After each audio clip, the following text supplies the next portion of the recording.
Bravo Profiles.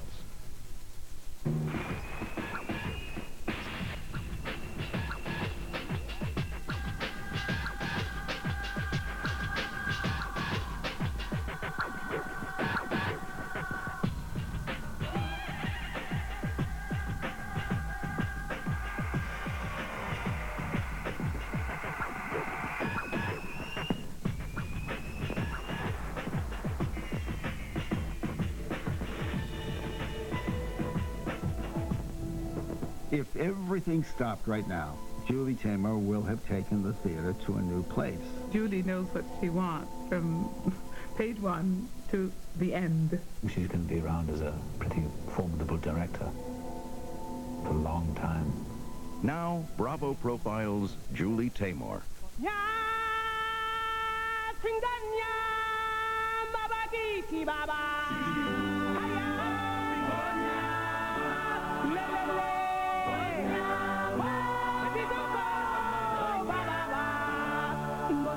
What I enjoy about the Lion King experience is that an entire generation of young people's first theatrical experience is something that is abstract. It's abstract. It's highly theatrical. It's not anything like television or film.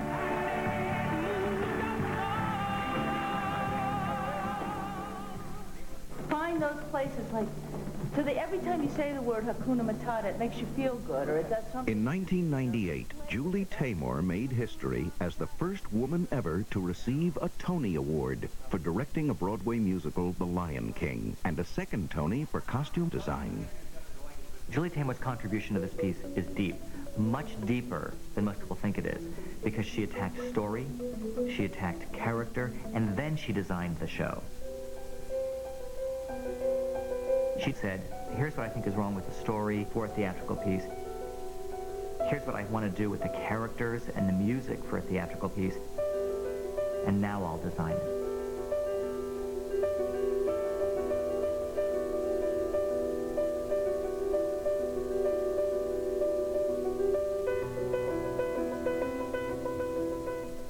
I think Julie's work stops you in a kind of way. It causes the heart to beat faster and the jaw to drop and the eyes to pop and time stands still.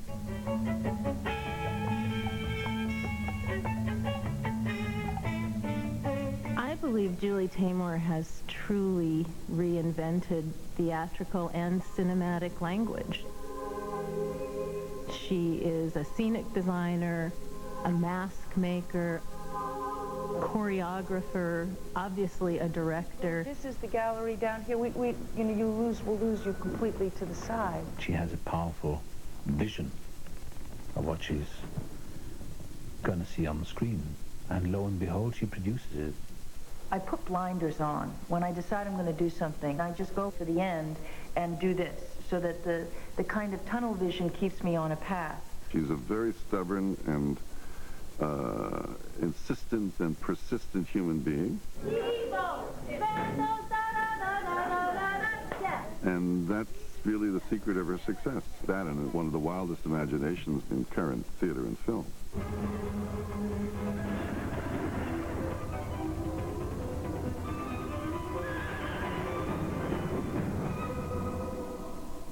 People always say, where did you study theater? I didn't study theater. Where did you study painting, sculpture? I didn't study painting and sculpture.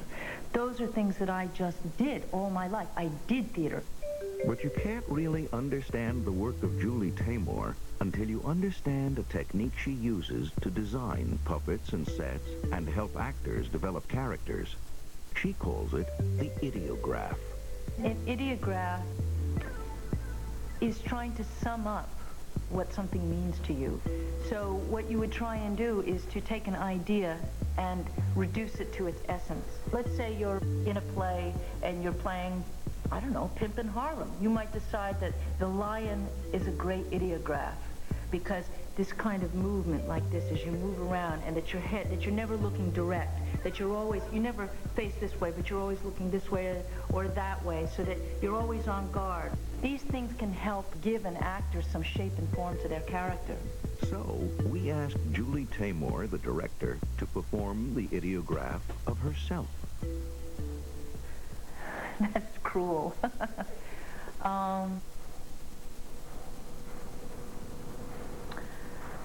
Well, I'll do what I did before, which is this.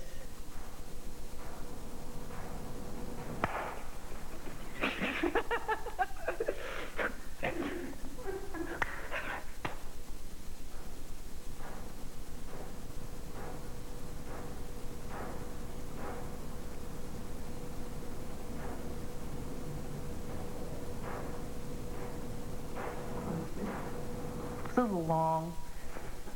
I didn't think enough about it.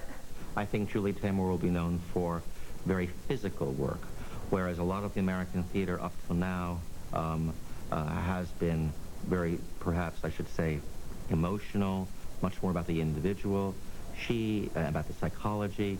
She's getting at psychology through physicality. My royal reign. Julie Taymor's Broadway play, The Green Bird, uses physical comedy to tell the story of a royal kingdom caught in a world of vanity and desire. I made the mask, so I give them their physical character, but then it's such incredible acting to see these faces like the king have different emotions just by how he moves his body. Unless someone else. I want the personality of each actor to come out. So the mask helps you look inside. It's a catalyst to get at a different part of your personality. Thank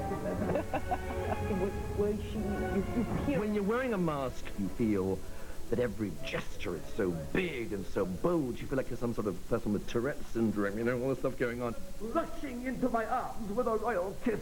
My royal... You have no eyes, which is usually the prime way we communicate in life and in the theatre. And so when those are taken away from you, the whole head has to move. Then the thing that was going to get her to go over was like going and crying here, and you were like, I have to get up sometimes to do it, to feel what it's like. You know, I have to see will this work? I can't just give a direction if I don't know what it's like. I know you can get this. I'm trying to catch his leg. I don't mind him hopping. Son. He's in command. I'm going like this. Whoa! And you're... So if I'm demanding, well, I'll do it. If I'm going to ask you to do it, I better be willing to do it myself. But it might be fun if you kind of run out there and then run down the gallery over there. And come back in this way. Yeah. It is this incredibly liberating thing that she invents. And it's really like Julie Taymor land. And once you go in there, the rules are a little bit different from regular theater land, in my experience. She, I think, will make popular the mythic and the epic. She does not do kitchen sink realism. You don't need to see real grasslands. You don't need to see real water. The audience is a participant in the action because they fill in the blanks. You know you're looking at a puppet. You know you're looking at a mask. And while you know you're looking at that, you're imagining something totally different. But I don't want it to be so stylized that you don't feel anything. That's the big danger. Oh, symbolism, it's so distancing. No, no, no. You should be moved to tears. I love the idea of these projects like Lion King that can be satisfying artistically, but also commercially successful and reach a lot of people. The Lion King reached so many people that it became one of the most successful musicals in the history of Broadway.